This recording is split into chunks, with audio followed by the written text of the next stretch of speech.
If you learn how to communicate and you master the art of communication, there is no room you cannot go into and actually thrive in. With social media, now that you have a megaphone, that has become even more clear. With social media, what you have is a lot of noise. And it's really hard to identify a voice in the middle of noise. One of the aspects of the 7 frequencies that I think is really important. What's up, Wealth Builders? Today, I've got a repeat guest, and everyone loved this last episode. He has written a brand new book called The 7 Frequencies of Communication. I've got Erwin McManus. What's up? And it's so good to be with you. Yeah. So I just took the test that you have for the 7 frequencies, and I'm excited to hear about like what it all means, what the book's about, and how we can communicate better. Awesome. Well, I don't call it a test because everyone has a frequency. You can't fail it. Okay. Because people get nervous about tests. Okay. Right. It's an assessment. Got it. It's just a mirror. It just helps you see yourself more clearly. Okay. And because most of us, the things that are most true to us, we don't even know they're different. We just think it's us, right? And so in the book, we've identified 7 different frequencies of communication, the way people hear you, the way you communicate yourself most naturally. And also it's a way of being able to identify how other people communicate and how to hear people better. And so there's 7 frequencies. There's the commander, the challenger, the motivator, the healer, the professor, the seer, and the maven. And each one has a very distinct kind of nuance to it. Your number 1 frequency is commander, which shouldn't surprise anyone who listens to you. Yeah. Yep. So what does a commander do? Well, you and my son Aaron have the exact same primary frequency, commander. Commanders are very directive. They tend to have a natural sense of authority. They're very utilitarian with language. They just want to tell you what to do. They want to have to give you all the backstory or all the emotional content or anything like that. Yeah. And my wife's number 1 frequency is commander as well. Okay. And so she's in North Carolina right now working with a team in the mountains to help the people who lost their homes, were devastated by the hurricanes and the floods. Yep. And she sends me a text this morning and says, please repost. And I sent her a text back, good morning. Yeah, she's just like, good, do this. So she's very utilitarian with her language. She's very directive, and she has a very clear sense of this is what you need to do, right, to be most effective, more efficient in life. And so you want a commander if you're in the ocean and a hurricane comes. You want a commander if you're in a fire. You don't want a consensus-based leader. You don't want someone taking a survey. Get out of the fire. Yeah. You want someone that says, everybody jump out of this window. Yeah. You know, and so that is a part of the way you're designed. And so the way you see things are very utilitarian, very logistical. It's so obvious what we need to do. Let's just do it. Yeah, got it. And so you described these 7 frequencies, and I guess too, like what motivates you to write this book and everything else? Because I mean, you're a phenomenal communicator. Well, I love communicating, and I really see communication as an art and a science, but that's not really why I wrote the book. I wrote the book because I really want to see people make deep human connections. And you cannot connect deeply with a human being if you don't learn how to communicate effectively. And in fact, in any arena in life, communication will be your ceiling. If you do not learn how to communicate your vision, your values, your beliefs, and your convictions, you will not make the impact you can. And one of the things that really frustrated me, even just looking at culture and looking at the world around us, is that if a person learns how to communicate a bad idea well, they will have more power than a person who cannot communicate effectively a good idea because they communicated poorly. An idea can actually lose its value if it's not communicated effectively. And so I want to help people learn how to access communication frequencies at the highest level to be able to take important ideas, really critical vision, critical values, and communicate them effectively. Right. I've said that before to people. It's like, you're a pastor, and I'm like, dude, pastors are the best communicators. These guys come up with sermons every week. They got to, help the congregation have difficult conversations with people and, show compassion, but also have authority. And it's like, you got to develop this skill set. So I guess how much of communication is like, we know it's developed. Yep. So like, where does development start? Is it just becoming aware of your style?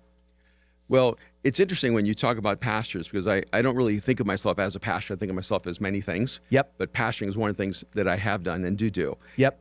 And I do think in the context of the church, you learn how to communicate more effectively. Right. It's just like the best musicians in the world came out of the church. When you look all the way back, to Aretha Franklin and Whitney Houston and Beyonce, and that whole culture of music was actually born out of the church, because the church sings. Yeah. And so you develop great singers. Some of the best musicians in the world came out of the church because there's a value for learning how to play instruments. In the same way, when you realize that you need to communicate a really important message and you have to teach people deep truths, you develop a greater skill. Yeah. The challenge sometimes is if you're communicating to people who already agree with you, you actually don't develop the skills at the highest level. Mm-hmm. And that's the downside of learning how to communicate in the church, is that you're always speaking to people who basically agree with you. Right. One of the challenges is when you move outside of your comfort zone. And so you're in the business world, you're working in the political world, you're working in the sports world, and you're having to communicate with people who completely disagree with you. That's where you have to learn how to communicate at a world-class level. Yeah. And that's a very, very different thing. And so I feel like I've had the great benefit of having a very varied life. I mean, I spent 10 years working with drug cartels, with people and gangs and assassins in the world of drugs and prostitution. Believe me, I had to learn how to communicate in really nuanced ways. And speak the way they speak. Yeah.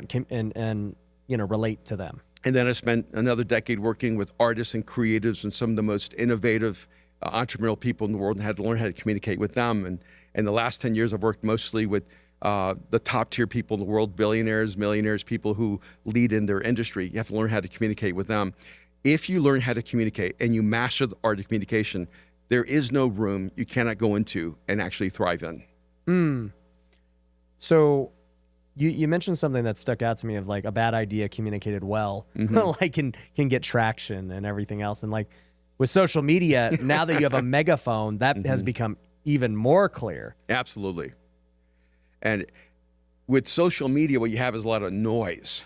And it's really hard to identify a voice in the middle of noise. Right. And one of the things I've really tried to be very, very aware of and to be very strategic about is I don't want to be a part of the noise. I want to make sure that whatever I post and whatever goes out into the world has real intention and real meaning, so that there's texture to it. And you can see the things that really connect to people. Someone posted this clip of our conversation about masculinity. Yeah. And I think it was the Mulligan brothers. And that clip went viral to millions and millions and millions of people. And then you realize, oh, wow, those 3 minutes resonate so deeply with people. And so one of the ways to really look at things is what's creating the viral nature. Is it that you're doing something flamboyant? You're doing something to grab attention? Yep. Or are you saying something that has real meaning and really makes an impact on people in a positive way? Yeah. I've actually said that to many people over the years, because we've consulted people on content and social media and other things. And it's like, look, you can get views and go viral easily. Yeah. Just say something stupid and controversial and like, bro, you'll be there. Yeah, that's right. But who are you going to attract? What are you doing for the world, at the end of the day? And so I kind of have always said, like, I'm just going to, like, I don't try to create viral clips. I just try to have very fruitful conversations. And if they go viral, great. If not, even if they go, let's say, not viral to millions of views, but it gets thousands of views and it was extremely valuable, I mean, that's valuable. Yeah. One of the aspects of the 7 frequencies that I think is really important is that each frequency has a shadow. And when you begin to look at the shadow frequencies, you begin to see more common expressions in culture. One of the things that happened, I lead this community called The Arena, and with my son Aaron, and I said, hey, look, pick a movie, pick a TV show, and we'll break it down based on the 7 frequencies. And the number one show that people were interested in was Friends. I didn't know Friends was still a thing. Yeah. But it's still a thing. And the other one was a show called Succession, which is a very dark picture of the life of billionaires and their families. And so I went and looked at Succession, and I was really almost devastated. I had a panic attack because I couldn't identify the 7 frequencies. I couldn't find a single frequency in any of the characters. And I walked away, I thought, maybe this doesn't work. Maybe I didn't come up with the right process or the right approach. And then I heard this little voice in my head that said, look at the shadows. I went back and watched the pilot again, and I saw perfectly expressed all 7 frequencies, but only from the shadows. And when I realized this, I thought, I wonder how much of what we're experiencing in media, on television and film, and even in social media, are only the shadow frequencies. Because the shadow of a commander is a dictator. The shadow of a motivator is a performer. The shadow of a challenger is a manipulator. The shadow of a seer is a perfectionist. The shadow of a healer is a cipher. And the shadow of the professor is a diminisher. And the shadow of a maven is a nihilist. And you can actually look at the shadows and you realize we have more shadows in our culture that are being used to communicate than we actually have authentic, positive frequencies. So when you're referring to the shadow, so you said, hey, Ryan, your frequency is a commander. Yes. And then you said that a dictator would be the shadow. Yes. So it's like, this is the positive version of this frequency. This is the negative version. Yes. And the way you access the positive and negative frequency is your character, is the health of your soul. Got it. And so it's not like it's a tool out here. I'm going to grab my frequency and adjust it or change the volume or tone. No. When you're filled with bitterness and anger and jealousy and envy and arrogance, the shadow frequency emerges. When you're filled with compassion and love and hope and kindness and faith, the positive, authentic frequency emerges. So you can see maybe even with your family, right? You've had a bad day, things didn't go well at work, you get home, and you're still a commander, but then you become a dictator, maybe with your kids. You just yell at them and tell them what to do, or you're short with your wife, and it's not how you feel about her, it's how you feel about you. Yeah. But it translates as a dictator.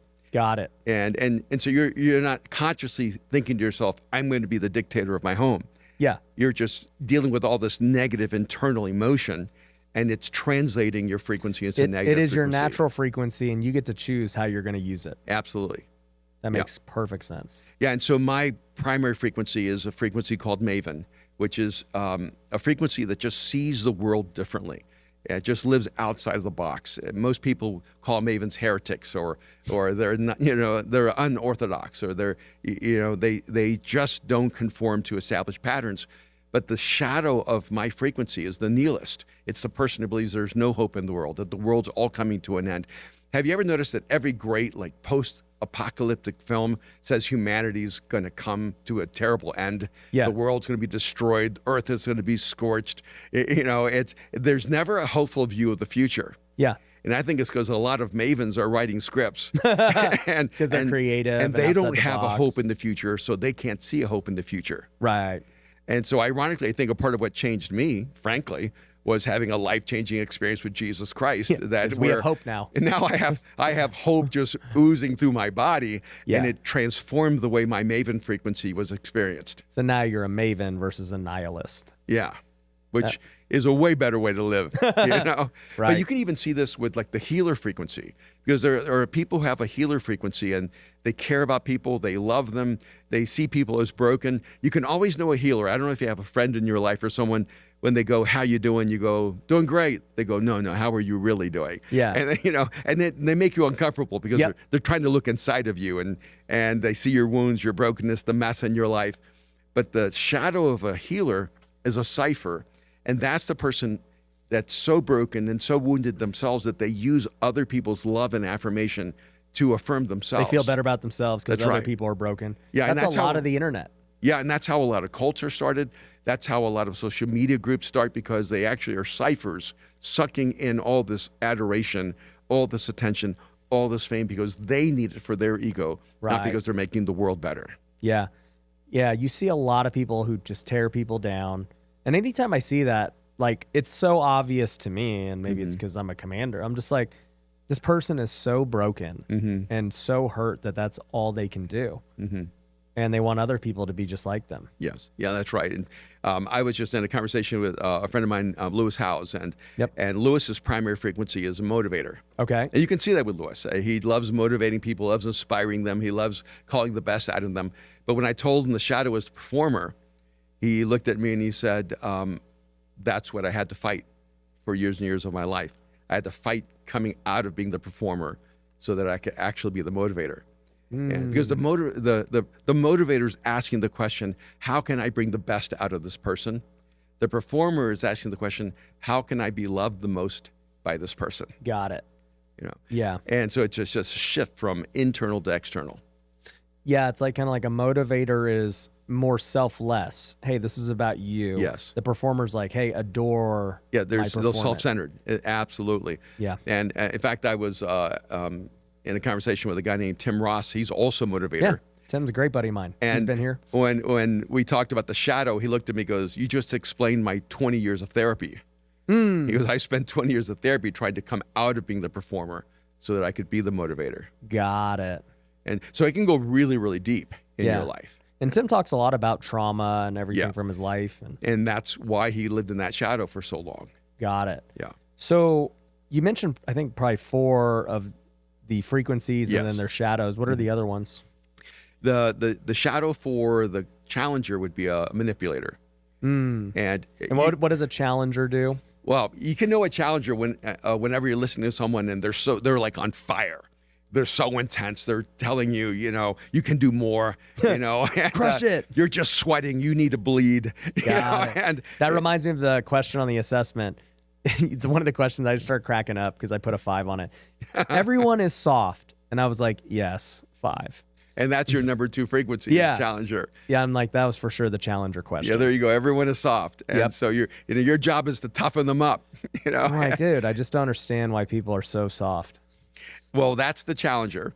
And so the challenger is going to call you out and call you up. Yeah. But the great thing about a challenger when they're in their positive frequency is that they believe you can be great. Yeah. They believe there's greatness in you. You just got to stop being lazy. Yeah.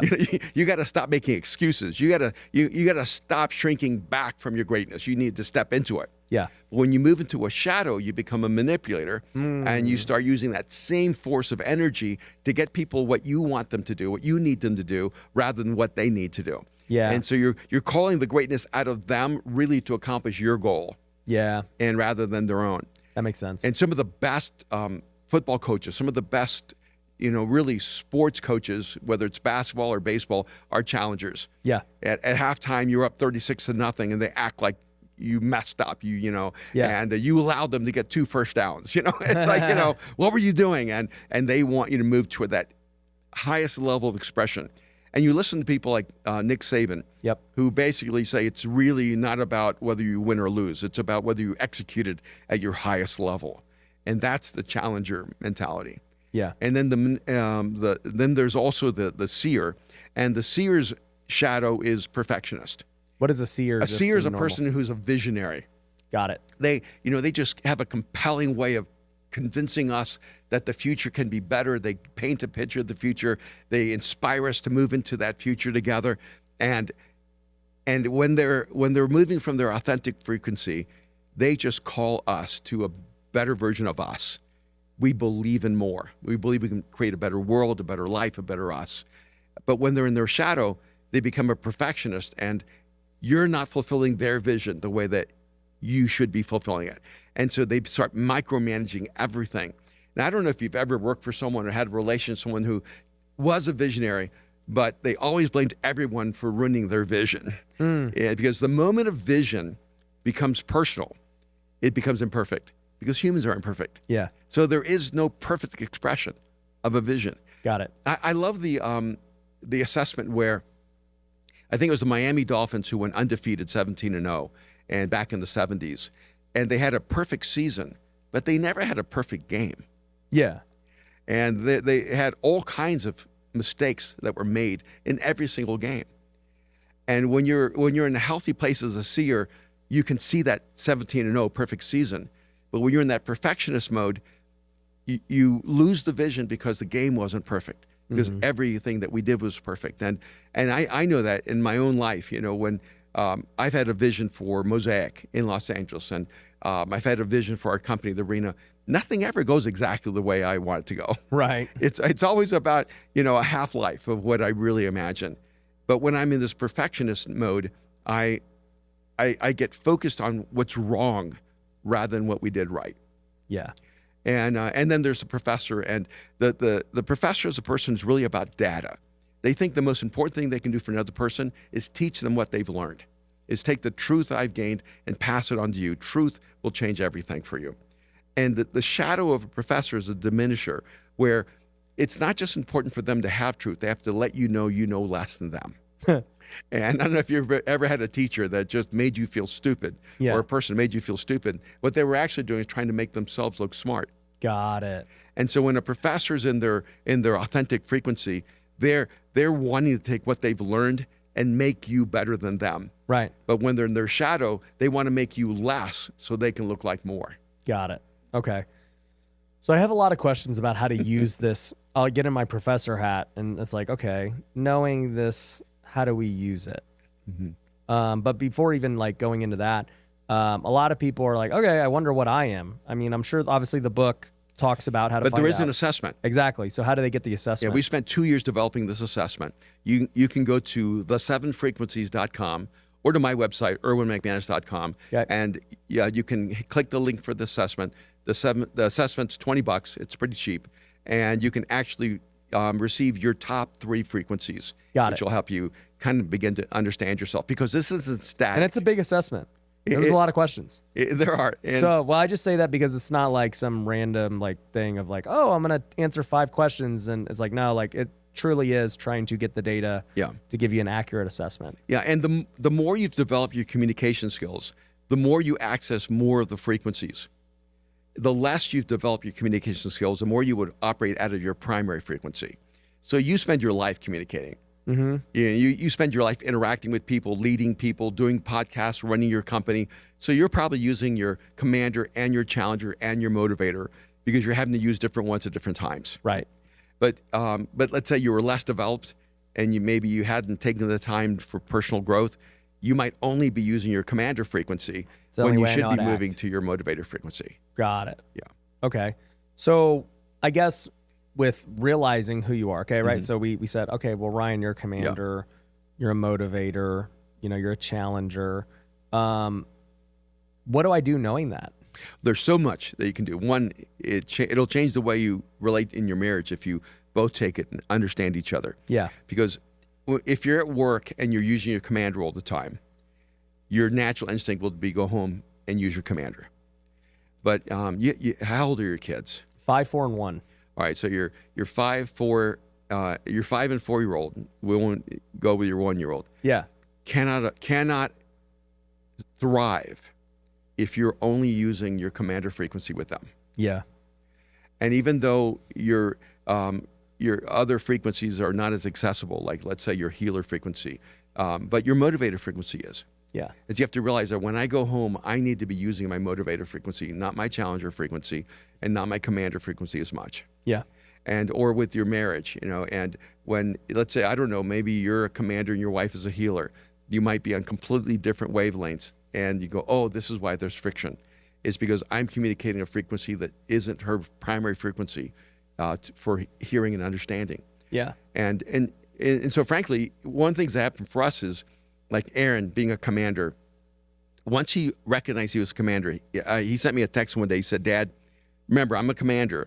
I'm going to send you 5 requests or ideas. I'm not even sure if I believe they're good, but they're all going to come across like commands. Yeah. And they did. They all came across like commands, but it was so much easier for me to go, okay, I know that he doesn't mean them as commands. Right. And because if I see them as commands, I feel like I have to respond with no or yes. But if I see them as ideas or suggestions, that I can go, oh, how about this? And we actually have a greater interaction. As a leader, you may be frustrated because your team isn't giving you the input that you feel they need to give you, or they're not being creative or generative enough with ideas. What you may not realize is that when you're using your commander all the time, they see that as a closed conversation. And in your mind, you think it's an open conversation. And so you have to actually begin to use other frequencies if you want to have a different outcome with your teams. Got it. Okay, that makes a lot of sense. So what are yours?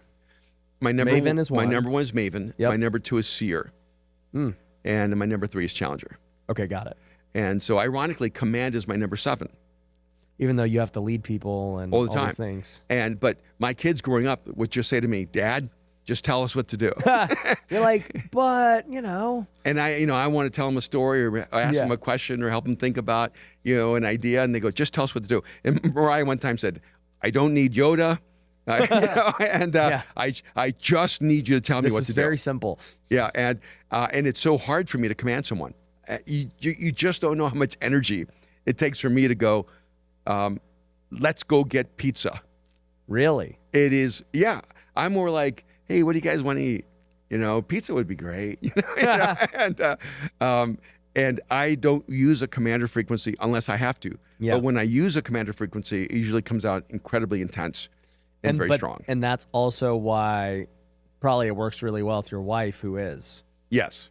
Because two commanders would probably have a tough time. Probably kill each other. Yeah, Yeah. It'd be tough. Yeah. And Aaron and his mom are both commanders. And they butt heads. Oh my gosh. They're like two rams fighting up and down a cliff, and who's going to move? Yep. Yeah. That makes sense. Because I was just thinking about my wife, like wondering, what I think she is. Because, now that I've got an understanding, it's funny because I'm like, well, she's definitely not a commander. Yeah. Like, everybody's like, all right, like because when you brought up the food analogy, she can't decide what to eat. And I'm just like, she's like, what do you want to eat? And I'm like, this is what like, that's how it's been the whole marriage. And it's just fine. And if I'm ever like, no, you pick, I'm like, how is this so hard? Just pick something.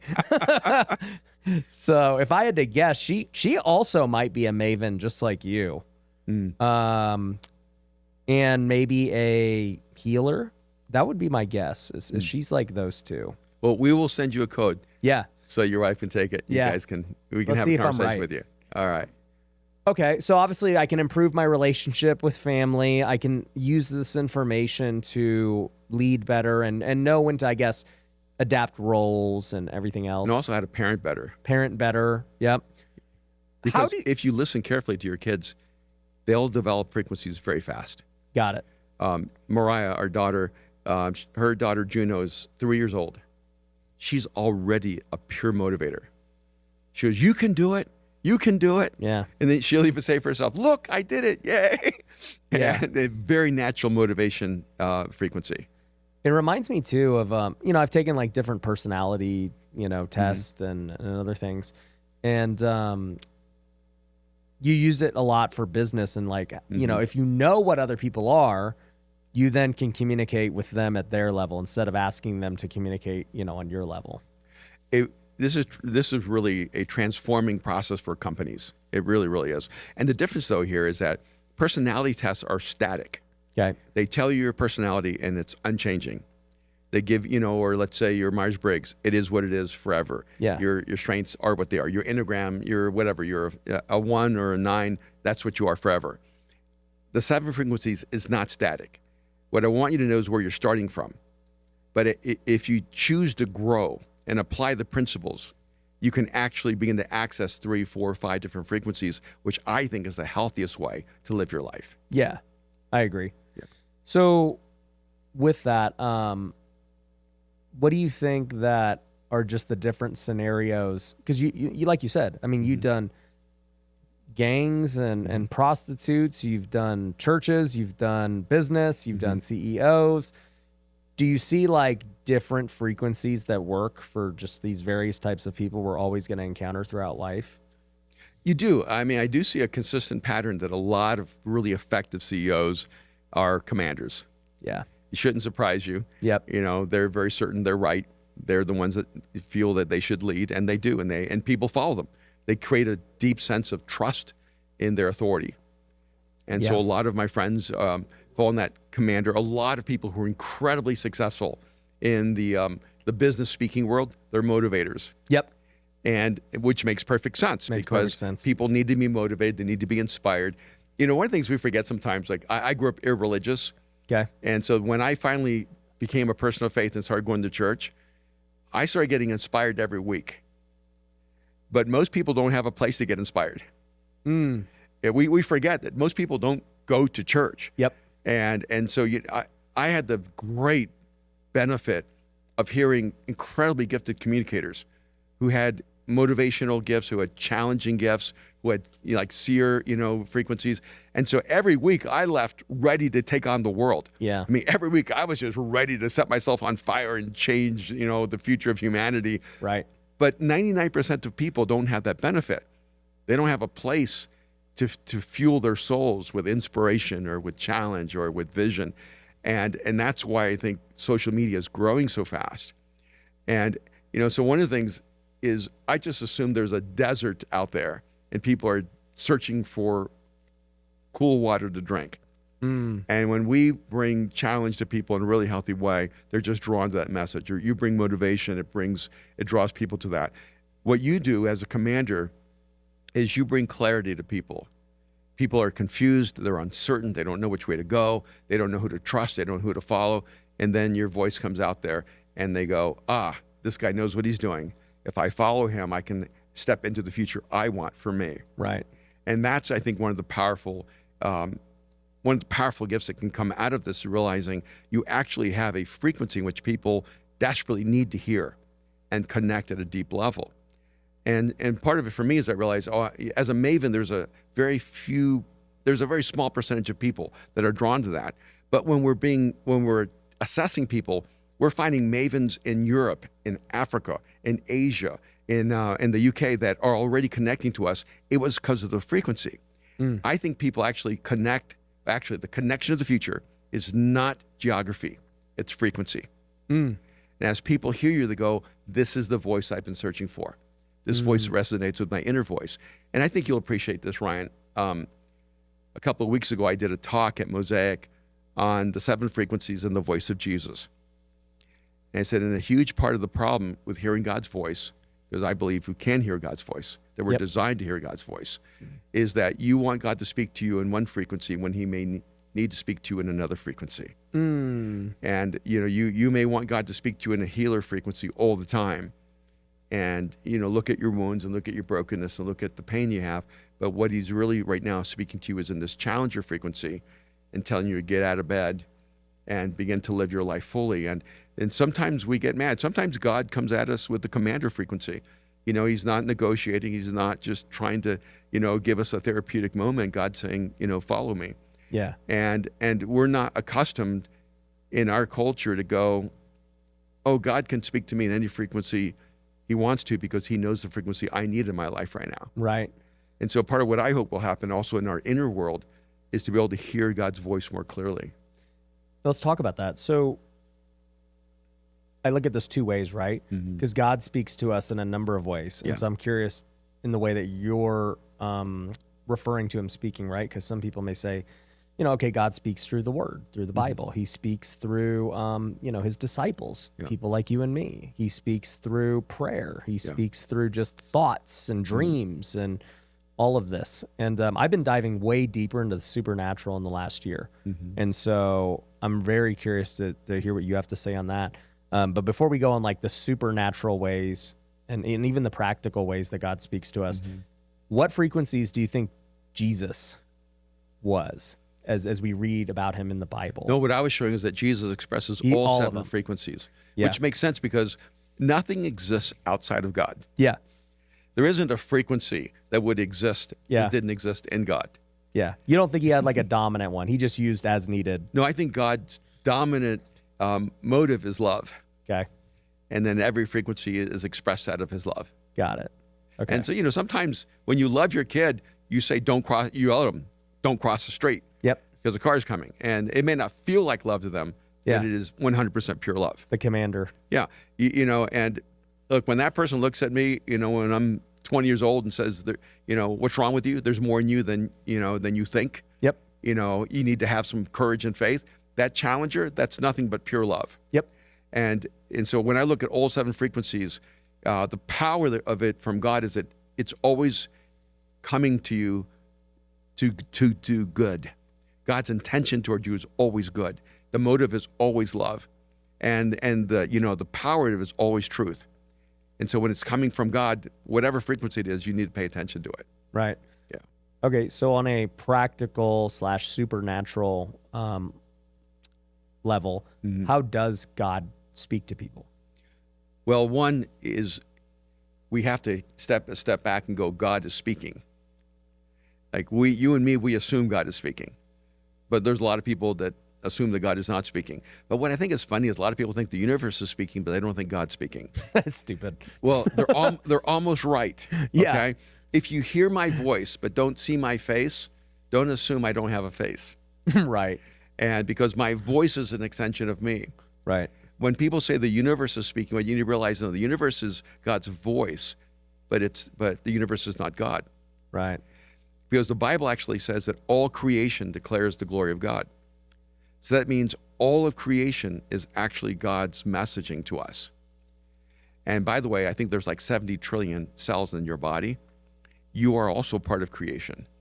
And so if all creation is declaring God's glory, calling us to him, that means that 70 trillion cells in your body are screaming to you, you're created by God. And you're created for him to live in relationship with him. So every cell in my body is speaking to me that I'm created by God for God, and that Jesus is his name. Yeah. And so God speaks through the universe, through creation. God also speaks through our conscience, that God creates us with this extraordinary gift called the conscience, that somehow we intrinsically know right and wrong. And we don't always choose the right thing, but Right. we know whether it's the right thing or the wrong thing. The scriptures tell us that God speaks not only through creation and conscience, but he also speaks to us through counsel. Yeah. That sometimes when we're confused, it's 2 or 3 other people speaking to us and bringing us a common message of insight that God speaks through. And, so God speaks through creation, he speaks through conscience, he speaks through counsel, and he speaks through, and then he also speaks through scripture. Yep. And for me, I always tell people, the reason I have such a deep confidence in the Bible is because for me, the Bible is the elevator. Everything else is the stairs. And when you go to the scriptures, you get to learn God's voice. And so if I was away from Kim, at war, whatever, for 5 years, and we wrote letters every single day, those letters would actually refine the voice of Kim in my soul. I would know what Kim sounds like because I was reading her words. And it's the same way with God. We say, well, I want God to speak to me. But I'm going, if you don't pay attention to what God has already said, what makes you think you would pay attention to what God is saying right now? I know. You I tell know? that to people with just like, not even with God, but just with anything. They're like, Yeah. dude, I want to like do X, Y. I'm like, bro, you can't even do this. What do you mean you want to do? Like, Yeah. So I read the Bible and I study the Bible and pour the Bible into my life so that I could identify God's voice when he speaks to me. Right. Yeah. That makes sense. What do you think about God speaking through, dreams and prayer? I guess prayer, you would say like the conscience hearing from God. What about things that we see in the Bible like dreams? Well, throughout history, God has used almost an endless number of ways of communicating to us. Right. It seems to me like God is so intentional at getting our attention Yeah. that he'll use any form of communication to get our attention. However he thinks we're going to listen. Yeah. And so I think God's incredibly creative and proactive. Yeah. And we're the ones that are resisting the conversation. Mm-hmm. And God is doing everything to get our attention for it. So, but I think dreams and nightmares are interesting because I think they're more related to what's going on inside of us. Mm-hmm. You ever had an emotion you had a hard time getting rid of? Like maybe bitterness or anger or something like that. Mm-hmm. Every emotion inside of your soul needs a story to exist. And when you want to change an emotion, you have to change the story. And what's interesting is when you're asleep, when you're in your unconscious state, to me, dreams are stories that are wrapping around our positive emotions. And nightmares are stories that are wrapping around our negative emotions. And so even in our unconscious state, we humans, for some reason, are designed to create stories. Right. And so if I look back and I was depressed, I was in a psychiatric chair by the time I was 10 years old. I really struggled with depression. Yeah. And I realized there were 5 or 6 moments in my life, and that's all I ever thought about. And those moments were the story of me. And the only way I could get past that depression and begin to become a different person, I had to change the stories. And when I changed the stories, it changed the emotions. And it moved me out of being a victim in those stories to actually being an overcomer. How did you change the story though? It was very conscious. I told myself, I am not that moment. I'm the moment when I decided to not let that moment change me or make me worse. And I started creating moments. And sometimes I told myself, I'm going to go create an experience that's so extraordinary. Yeah. And that's going to be me. Yeah. So I said, I'm a coward. So I'm going to do really courageous things. And I'm going to have those courageous stories. and they're going to become me. Right. And you know, it's even that. I remember in junior high, like this girl, and we were sitting in a gym. She was on the other side of the gym, and this guy said, "Why aren't you dancing?" I didn't know how to dance, and I said, "Well, I just don't want to ask anyone to dance." And he goes, "Who do you like?" I said, "And girl over there." He said, "Go ask her to dance." I said, "No, I can't." And you know, she won't say yes. And he finally talked me into it. I went all the way around the gym. I asked her to dance. She said no.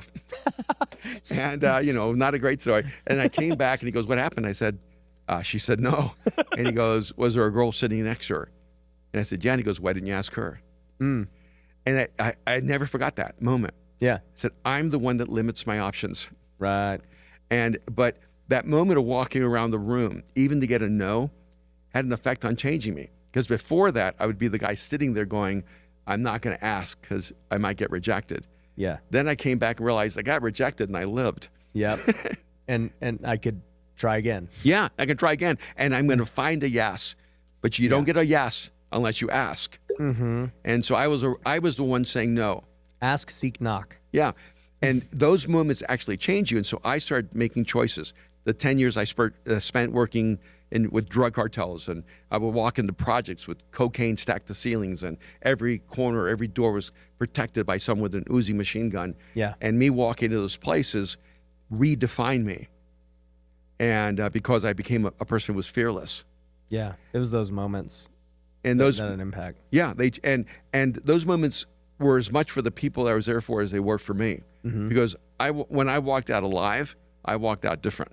I think a lot of us, we want to be different, and we don't realize we're on our different self is on the other side of a choice.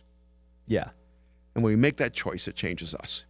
Yeah, you can't change just doing nothing new. No.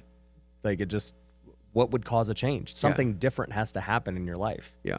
I was sitting at the Academy of Arts and Sciences watching the premiere of Braveheart. Okay. And, thousands of people there. It's a huge theater. And my heart was pounding against my chest. And when Mel Gibson, William Wallace screamed out freedom, I felt like my soul was going to explode. Right. Then I had a thought. This cannot be the most thrilling moment of my life. The most exciting moment of my life can't be sitting in a theater watching someone else's story. Right. And I walked out and I made a decision that I was going to do something as thrilling, as courageous, as insane as what William Wallace did. And that's the way I've kind of lived my life. And that's how you create new stories, that create new emotions, that create a new you. Right.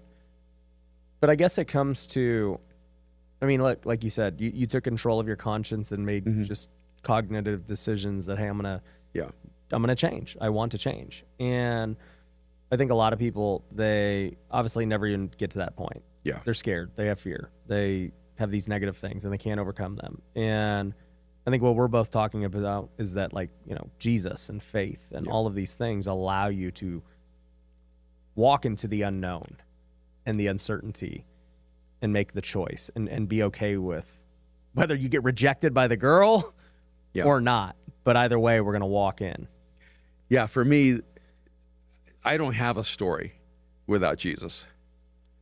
Because I look at who I was before I gave my life to Jesus, and then I look at who I became after. It's almost like someone else took over my body. Yeah. And I think it was really rooted in a couple of really important things. One is to be unconditionally loved. Yeah.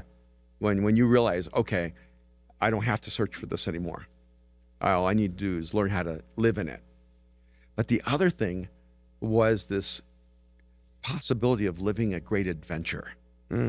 When I read Jesus saying, "Follow me," I don't know how other people read it, but when I read it, I heard an invitation to a life I could not experience alone. A life I could not experience without God. It was almost like you can choose the boring life, Erwin, or you can follow me into the impossible. And that changed my life forever. I've been following Jesus into the impossible ever since. Yeah. You've just become aware of what is possible. Yeah.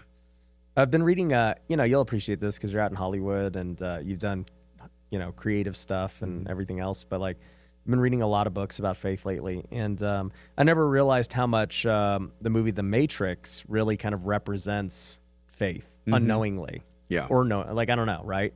But it's like, man, this idea of like, once you know the truth, you have a choice. You know, you take which pill you're going to take, right? And it's like, all right, I'm going to follow Jesus. And it's like, boom, now you're aware of this whole other world. Yeah. And it's like, this world we live in is the counterfeit world. The real world was supernatural and always there. And it's where we are going to be. And it's like, wow, I never realized like how true that is. Yeah, I think the other day, Aaron was making a distinction between he going, I don't know if supernatural, you know, or is it, I think he used the phrase superhuman, that whatever we call supernatural is actually simply natural. That was first. It was first. Yeah. And what we're living in is subnatural. Correct. That makes far more sense. And so but language controls ideas. And so we call this natural, so we think anything spiritual is supernatural. Yeah. No, we are subnatural. Yeah. And now we're trying to get back to natural. Yep. Because what's natural is us being connected to the creator of the universe. Yes. What's natural is for us not to be trapped in time and space, but to be eternal creatures. Yes. Like what's natural is the invisible being real, not just the visible. And the love and everything, not the sin and the destruction. What's natural is the power of love, right? Yeah. What's natural is living a life of hope. We just live a subnatural life, and Jesus is getting us back to the natural. Oh, dude, I'm going to start saying that. That's good. Because that's true. That's the better way to say it. Yeah. That's how it was originally intended. Well, I should probably give credit to Erwin McManus. There we go. I'm just mouthpiecing. He's a wise prophet right there. I like that. But yeah, that's been something I've been thinking about too. And you just mentioned too, it's like hearing from God, and you said he'll speak to you in lots of ways, however he needs to get to you. Yeah. And it's like everybody just doesn't hear. Yeah. And there's so much noise, there's so much distraction, there's so much fear. Yeah. Uncertainty of like, well, I don't know if that was from God or not. Was that just my conscience? Was that just my And it's like from this idea of like, in order to hear from somebody, you have to first even know what they sound like. And people don't know that. Yeah. You know, it's interesting to me when you go back all the way to Genesis and the story with Adam and Eve, and the story where the snake speaks to Eve and then they eat the apple. The first thing God says to them is not, how did you ruin this? Or what were you thinking? He said, who told you that you were naked? The first question God actually asked them is, what voice did you allow to tell you who you are? Yeah. Because before that moment, the only voice that gave them identity was the voice of God. Yeah. Afterwards, they lost their identity because of the voice they chose to listen to. And I think a huge part of our own human struggle, because in John 10, Jesus says, my sheep know my voice, they hear my voice, and no other shepherd will they follow. And then he says, I've come to give you life. Jesus actually connects having life to hearing his voice. And what we don't realize so oftentimes is that it's those inner voices that steal life from us. When he says the thief comes to rob, to steal, and to kill, you go, yeah, okay, but how does he try to steal from us? The thief comes to steal your life by having you hear the wrong voice. And when you hear the voice that tells you you don't matter, the voice that tells you you can't change, the voice that says that God has left you, the voice that says there's no hope, that voice steals your life. It comes to rob and steal and to kill. Do you think that all those negative voices are from Satan? I think all those negative voices come from the vacuum of the distance between us and God. There's not supposed to be a vacuum between us and God. We're supposed to live in intimate communion with God. And the moment we separate ourselves from God, we left like this black hole of human space, and all those negative voices start absorbing in us. And so I don't say all those voices are from Satan, but I do think all those voices come from all the things that are dark in us. Because I don't want to attribute everything to Satan, because I think whenever we blame someone else, we don't find the solution to our problems.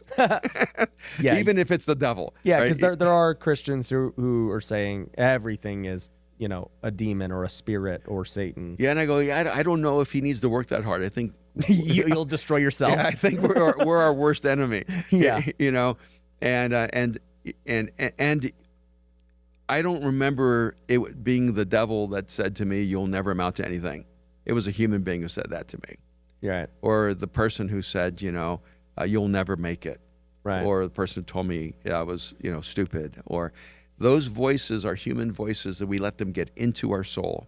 And who knows And what prompted them to say that, right? Their own brokenness, their own pain, maybe sometimes, darker things.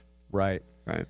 Real estate investors, I found a brand new way to create cash flow that's better than anything else I've ever done. It's better than rental properties, Airbnb, my flipping business, multifamily. It's the best thing we've done yet. It is building an automated wholesale business. Now you might be saying, Ryan, how do you build an automated wholesale business? Well, what if you had the same exact leads that I get every single month? What if you had a sales script that was so easy to close deals over the phone that you could do it all across the country? And what if you could sell your deals directly on the MLS without a real estate license and without having to actually own the property and getting top dollar? Well, we do that with this new method. And I made an 11-minute video where I go over how it all works, how you can start doing it today. So if you want to go see that video, go to wealthyinvestor.com, go click the case study and see what I'm talking about. I was talking to a pastor, and he was helping me understand how to hear from God. And he was telling me about how and I'd love to hear your thoughts too, how humans are naturally, we think like linearly. And it's funny because you and I were just talking pre-show. I don't know if you remember, but you said that, hey, you don't have a short-term memory.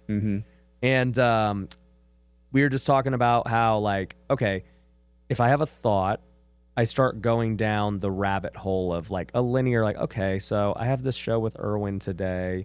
What should we talk about? Okay, these would be some good questions. And how much time do we have? Like, it just leads me to a logical conclusion. And he's like, when you get that random thought, so you're in prayer, you're pursuing God, and then all of a sudden you just get a random lustful thought, a dark thought about something. He's like, you weren't thinking about it, it just popped in your head. And he's like, that's not you thinking that. That's just a thought coming from, well, what we would now call the natural, world. And then he said, but the same thing is true on the other side. When you get a random thought of inspiration and you're not even thinking about it and of this idea, you got to listen to that. And that's coming from, God. I tell people, look, the voice of God is a voice that always calls you to your highest self. It's never God's voice when the voice is calling you to the lowest version of you. Right. It's always God's voice when the voice is calling you to the highest version of you. Right. And it doesn't matter, but I would say not everyone thinks linearly. Okay. Humans don't think linearly. Okay. Many humans do. I'd say the majority of the human population, about 80%, Got it. are most naturally linear thinkers. I'm more of an organic thinker. Right. And so no thought comes to me in a linear order. It's just like an explosion of thoughts Right. and ideas. And it can get really confusing in my head. And so I know a couple of things for certain. God never confuses, he always clarifies. So let's say you go, I just feel horrible about myself. I'm so ashamed of me. You go, what specific? I don't know, I just feel horrible. That's not God. Yeah. Because when God brings conviction, it's very clear. I stole that. That's why I feel bad. I lied to my business partner. That's why I feel guilty. Yeah. God's very specific, and so when you just feel miserable or feel bad or hate yourself, that's not God. Right. But also know God always calls us to the highest version of us. Right. And even as a family, my wife and I made the decision years ago. I remember we prayed about giving some money away to the church. I had not written a book yet. But I prayed and I thought we should give $25,000. And our average income combined was around $30,000 a year. Whoa. Yeah. So that was a big prayer for me. And then she came back and said, I think it should be $30,000. So we made a decision in our life. We would always go with whoever pulled us up.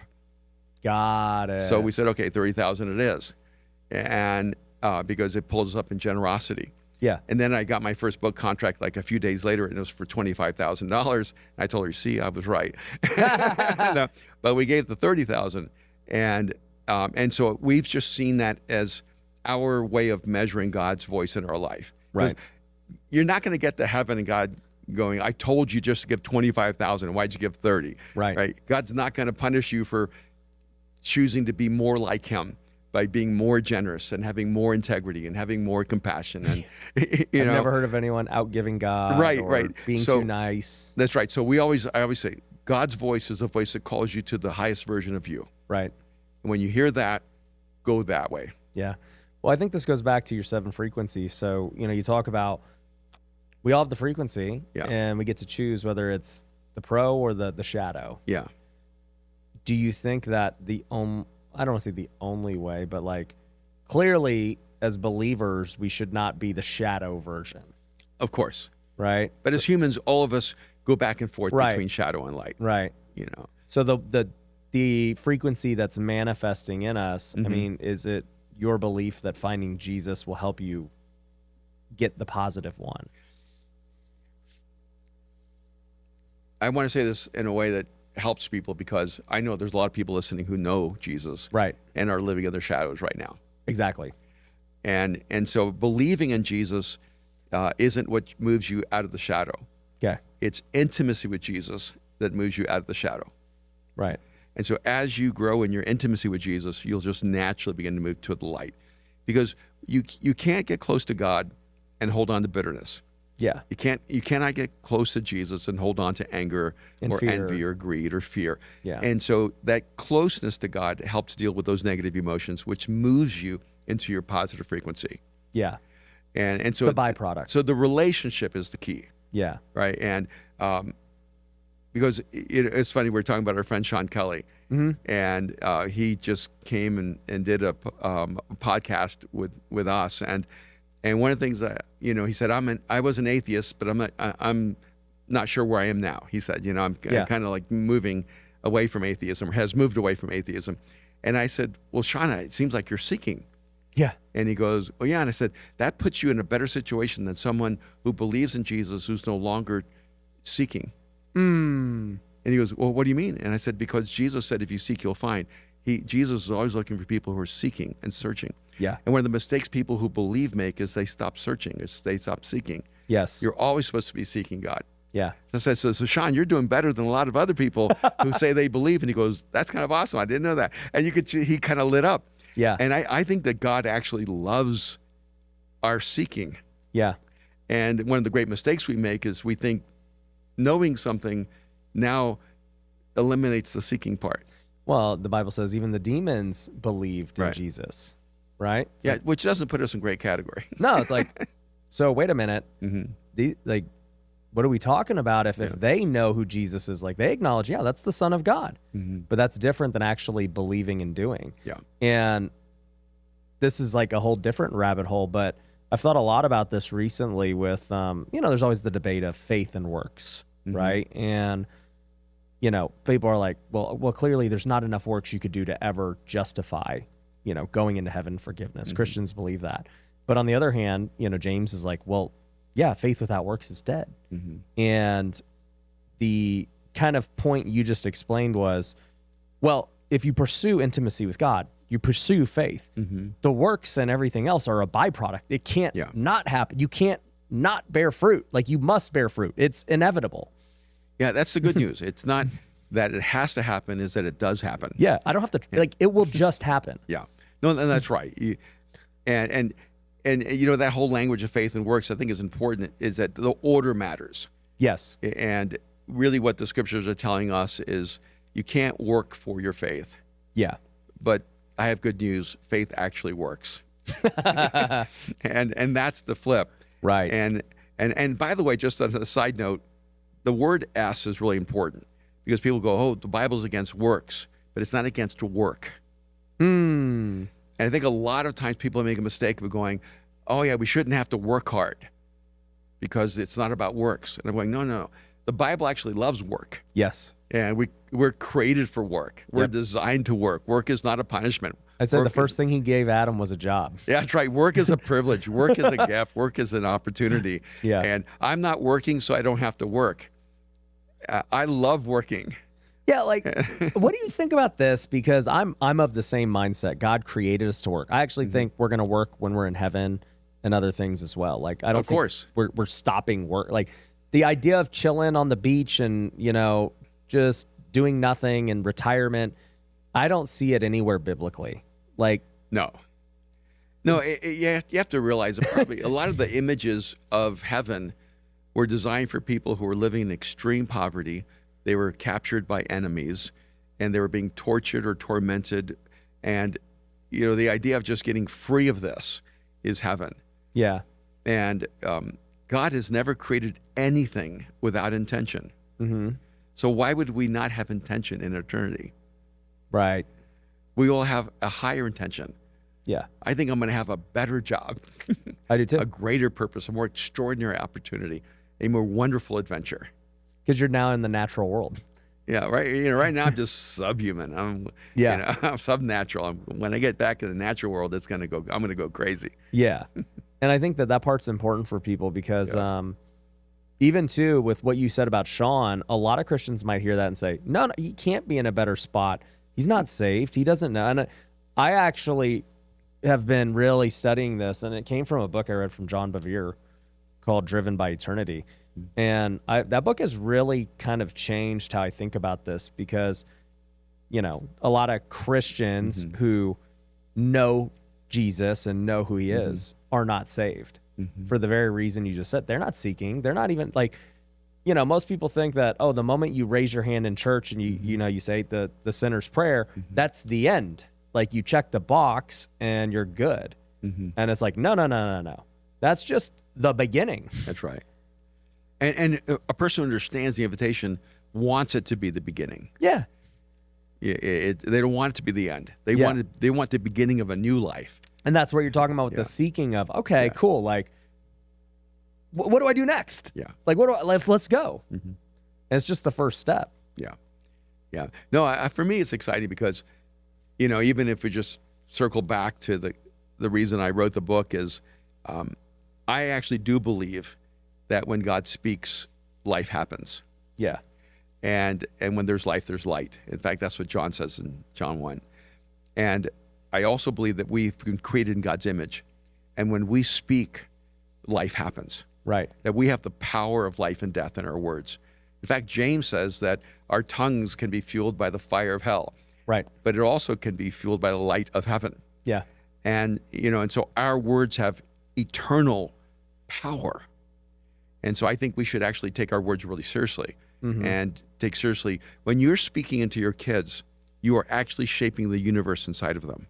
You need to realize when you're speaking to them, you're either expanding the universe inside of them with hope and optimism and joy and faith and self-worth, or you're diminishing that universe and creating, in a sense, emotional black holes and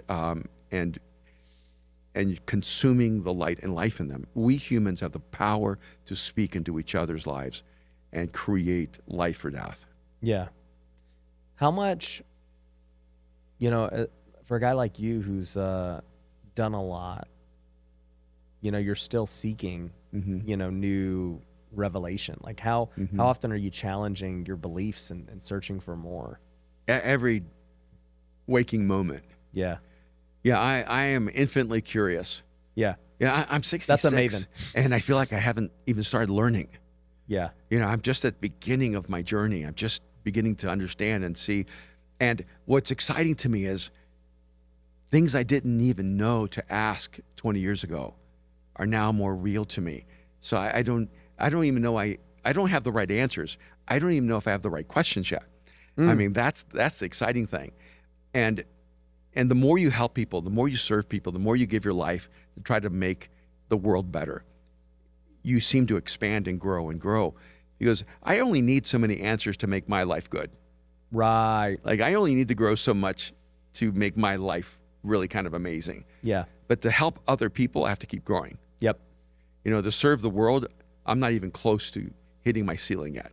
Oh, yeah. And I think that's what drives me and makes life really exciting. Yeah. I always know somebody is not thinking properly when they ask a question that is more so making it about like me. So they'll say, hey, you've done all these things. Like you've made enough money. Like what keeps you going? And in my mind, I go, dude, you don't get it. because clearly the way you're thinking is just about me as the individual, and therefore you're thinking about you as the individual. When are you good? Yeah. That's the question you're asking, because you're in your mind, like, if I was at your level, I'd be good and done. Yeah. And I'm like, you clearly are just only thinking about you. Like, that's, for me, like you just said, it's easy to like fill my needs. Yeah. That part's easy. Yeah. But yeah, it just, people are even unaware of that. Yeah. I've been good for decades. Yeah. And I was good when my wife and I were sleeping on the floor because we could not afford a bed. Yeah. And we felt good. I tell that I was good flipping couches and making $1,200 a month in the minor leagues.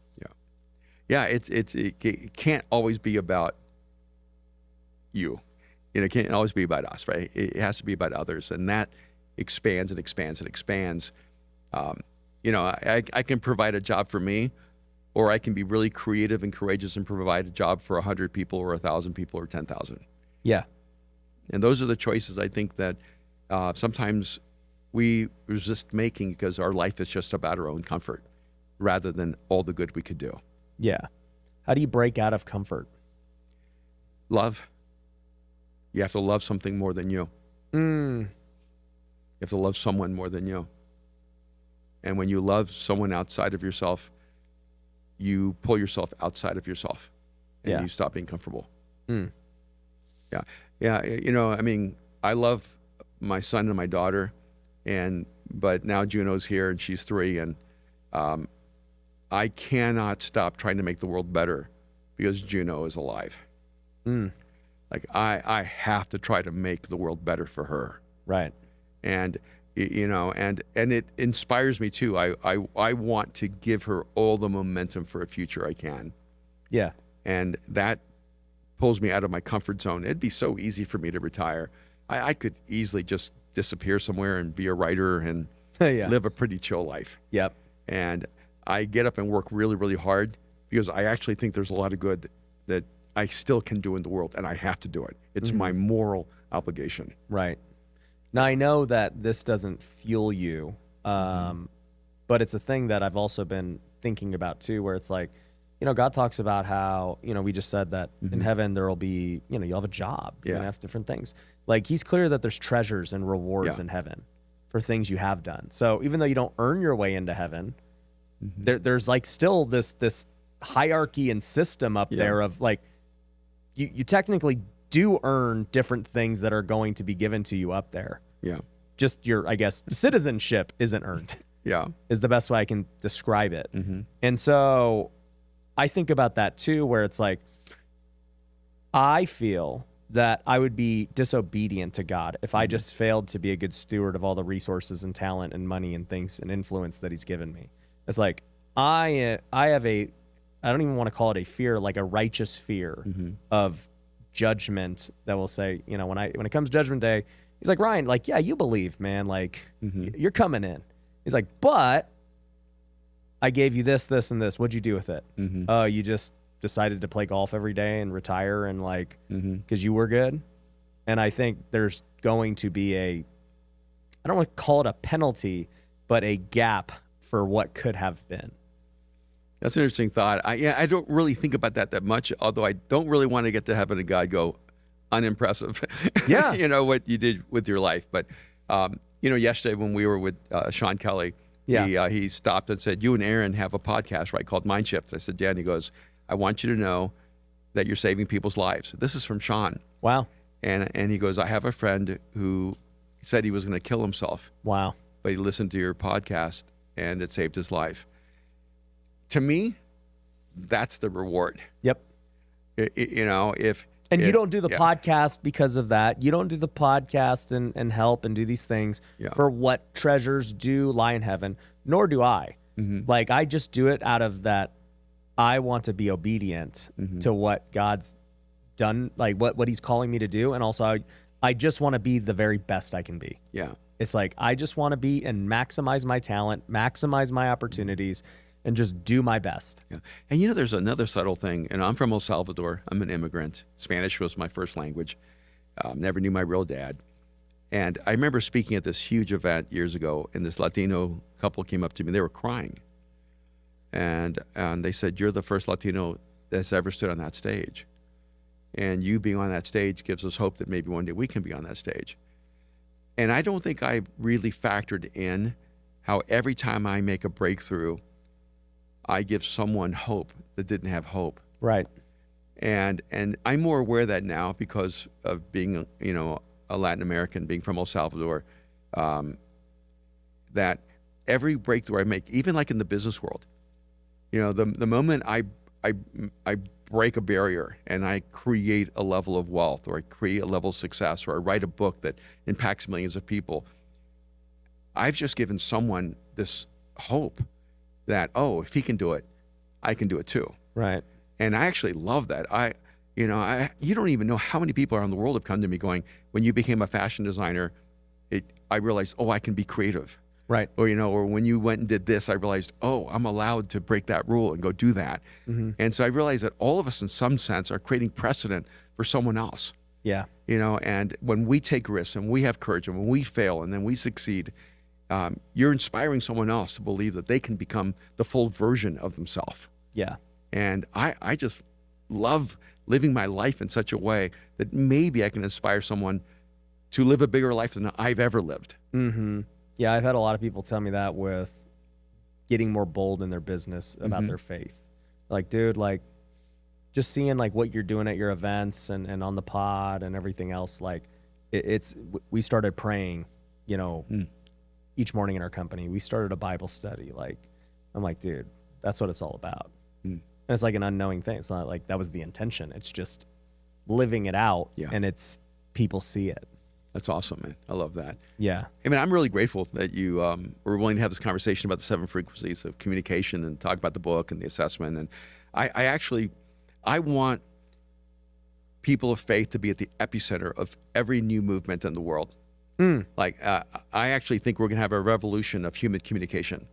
And people are going to be changing the way they think about how we speak to each other and the frequencies from which we speak. And they're going to be able to trace it all the way back and go, oh, wow, it's people who believed in Jesus that came up with these concepts. And because I get so sick and tired of like people going, oh yeah, I believe in the Bible, but this assessment or this program or this speaker, that's who I look to in the business world. That's what I look to in the psychological world. Right. I actually think we should be the front edge, the pioneering edge of everything that's truly human.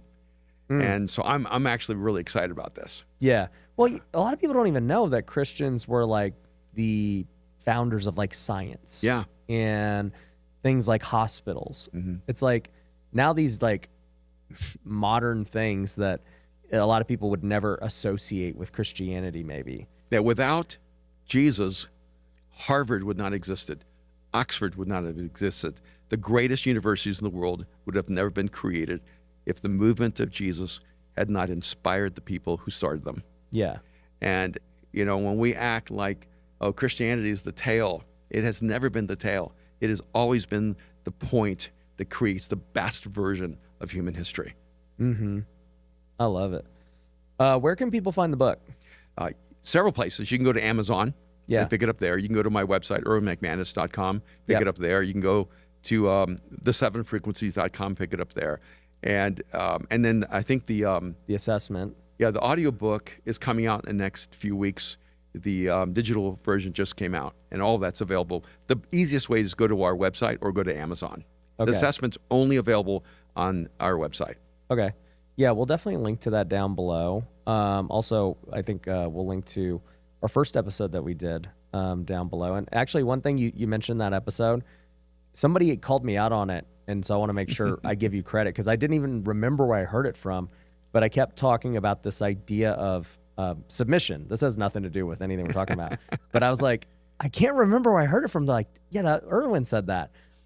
Because I was talking about the idea of how what submission actually is. Yes. And that went viral. Like, explain what submission actually is. Well, if I'm consistent with what I said, when someone talks about being submissive, right, that's being under someone's mission. Yeah. And so if you don't have a mission big enough for someone to get under, don't expect someone to be under your mission. And so if you married, let's say, a really powerful, brilliant, gifted wife, yeah, you need to have a really high level mission, or she's going to have to bend down to get under your mission. And I think a lot of guys who are people of faith, they get upset because their wife, quote, doesn't submit. Yeah. And I'm like, you don't have a mission. What is there to go under? There's no mission to go under. There's a flat mat. Yeah, she's not supposed to be, quote, under you. She's supposed to be under your mission. Right. And that mission should be so high. Like my wife, Kim's right now in North Carolina working, with the people whose families and homes have been devastated.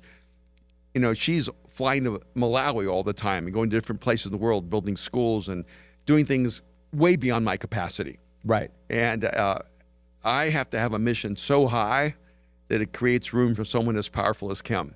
Right. It would have been a tragedy for someone as gifted as Kim to be under someone who had no mission worth being under. Yeah, because it limits her.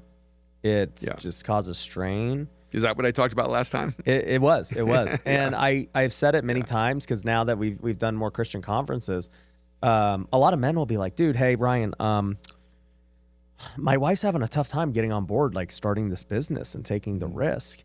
And, I don't know everyone's marriage. I don't know how long, but I go, like, what's your track record to this point been? Yeah. And he's like, well, I haven't really, taken the risk or doing any. And I'm like, yeah, I would be scared too if I was her. I'm like, you haven't displayed the qualities to earn the right for her to like fully just, there's just no blind trust. Just like track record and mission and all these things factor into the amount of support and trust that you're going to get from your spouse. Yeah. When I start a company now, Kim doesn't even ask me. She just wants to know how much money she can give away. That's all she cares about is how much money can we give away. But early on in our marriage, she was like, what are you doing? What are you doing? Yep. And you had to earn it through track record. And there came a certain point where she said to me, I never believe in your ideas. She goes, but I believe in you. Oh. She goes, so I believe in you so much, I don't have to believe in your idea. Right. But it took years to earn that. Right. Took years to earn that. That's what I tell these guys. It's like, dude, Mindy seems like she's always about it. And and to be fair, Mindy is like your wife, where, she wants to do big things too. And I've caught myself not thinking big enough. And she's like, no. Like, we're going to do that. We had a similar experience with giving at different times, where she's like, I think we should give 50,000 or 100,000. And I'm like, that's a lot of money. And by the way, because she don't even look at the bank or anything. She doesn't, she literally has no idea what happens on the financial sides of any of the businesses. She just lives in like the land of what we do. And then I'm like, that's a lot. And she's like, yeah, I believe, in you. Like, you'll figure it out. That's awesome. I'm like, you're not wrong. Yeah, you have to start scaling. Okay, if we're going to give this much away, I have to make this much. I was thinking we could be comfortable, and where we're at right now today, this would be the amount. She's like, well, if this is the amount, figure it out. Whatever, we got to do that. Yeah. And then guess what? The mission gets bigger. Yeah, I love that. And who knows where the mission will go in the next 5 years, right? But you got to keep growing, because she's going to keep growing. Yeah. And people just don't get that. Yeah, she's not becoming less generous. So I have to become more generative. Yeah. How long you guys been married? 40 years. 40 years. Yeah. What's the biggest thing you can say from the 40 years of marriage that people could take away? Learn how to communicate. Learn how to listen and understand your spouse. Yeah. I think that's the most important thing. And, the flip side of it is learn how to forgive. No marriage can survive without forgiveness. Yeah, as you were thinking of, or as you were talking about, she's like, I don't believe in all your ideas. I'm sure you had ideas that did not go so hot. Oh, a few. Yeah. How would one, because I've had many too, when something doesn't work, because a lot of these guys who are struggling with that, maybe they did try something and it didn't work. They lost money. They, whatever, right? How do you get over a failure like that? Learning. It's one, being honest and admitting it didn't work. Right. I think a lot of guys lose credibility because they don't own their failure. They try to act like it was a success, or they try to do sleight of hand. It wasn't as bad as you thought. Yeah. You know, I basically go, yeah, it was worse than it looked. You know, you own the failure, you share what you've learned, and you explain what you can do differently. Yeah. And then you're able to move to the next great enterprise. You know who I think does a good job of that is the Apostle Paul. Because as you read his writings, he's like, to me, it just seems like everyone is starting off with him like addressing his failures and his credit. He's like, I'm the least of these. Like, I have no right to be one of you. Yeah. You know, I did this, I did that, and here I am. You know, I've been saved. And it's like, now, let me tell you what I've learned, what you should be doing, what. Yeah. And it's like he follows that model of just taking ownership of his failures. And it's like, I think about that too, because I've had many failures, failed businesses, losses, all these things. And sometimes I let it distract me. And I'm like, dang, dude, like, that was so dumb. I can't believe I did that. And then I actually get comfort reading Paul and David. And I'm like, yeah, I didn't fail like they did, though. Those two like screwed up way, like they did. They have murder on their track record, infidelity, for David. And they got in the book. They're doing just fine. God's like, these guys are great guys. These are perfect examples of, what you should do. And I'm like, okay, I think I can give myself a little bit of grace. Yeah. Yeah, I think you just have to keep growing. Yeah. And, your wife or your spouse, they can measure whether you're growing or not. They can see if you're still the same person who failed or someone who actually grew in the failure. Yeah, there are people who just sit there for years, like with regret and failure and, this thing, there's no way it can work. I failed once. Yeah. And if you need to do a self-assessment, here's how you know. When you're explaining your failure, if you describe what everyone else did wrong, you're not ready for the next success. But if you can identify what you did wrong and own it, you're ready for the next great challenge. That's good. Yeah. Take the blame. Well, not the blame, but just take accountability. Yeah. Forget blame, right? Right. Accountability, responsibility. Yeah. Yeah. I love that. Hey, where can people, listen to the podcast, get connected with you? I know we talked about the book, but socials. Yeah, I'd love for people to join us on Mindshift. Yep. And I think if they just go to my website, they can click the link and pick up Mindshift, or go to our Instagram. We have an Instagram for Mindshift. Okay. And go to Erwin McManus to his Instagram. Follow him. Yep. And he'll point you to everything we do, which is really that sounds like exciting. His frequency. That's something he would do. Yeah. Yeah. Just tell people what to do. He is a commander, and but you know what? Man, the greatest gift of my life is I get to work with my kids. Yeah. I get to do life with them. They both chose to live within 10 minutes of our house. Yep. And by the way, people ask me all the time, how is your 36-year-old son and 33-year-old daughter so close to you? And it's because I learned how to hear them, and I learned how to communicate with them most effectively. If you do not learn the art of communication, you will not have lifelong relationships. So it's that important. This is not supplemental. This is essential. This is at the core of happiness, at the core of well-being, and the core of your deepest spiritual life. Even your spiritual life is all about communication. It's about how to hear from God and how to speak to Him. People have asked, like, what's the top skill to learn? And I'll give like I'll be like, well, if you're a business person, sell. You have to learn how to sell. Yeah. And then I'll say, but marketing it's even more important than sales, right? If you don't have leads, you can't sell. But both are just communication. Yeah. Communication is the backbone of marketing. It's the backbone of sales. Yeah. Would you say that communication is, like, I guess at that point, the number one skill?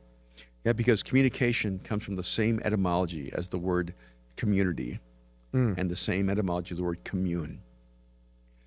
You cannot have communion without communication. You cannot even have community without communication. Right. It's communication that creates connection. And that's why, to me, one of the greatest art forms in the world is listening. And if you can listen to another person and actually hear them, you can connect to them at a deep level. Right. And have the greatest positive outcome that you could ever imagine. Right. And I guess those who feel lonely or isolated and everything else, it's because they're not having communion. It's because they feel like they haven't been heard or seen. Right. So they isolate. Yeah. And so the best way to begin is to hear other people. Don't just talk and, tell Yeah. people, like, just listen. Yeah. If you don't have friends, go be a friend. Mm. And it'll change your life. Yeah. I love it.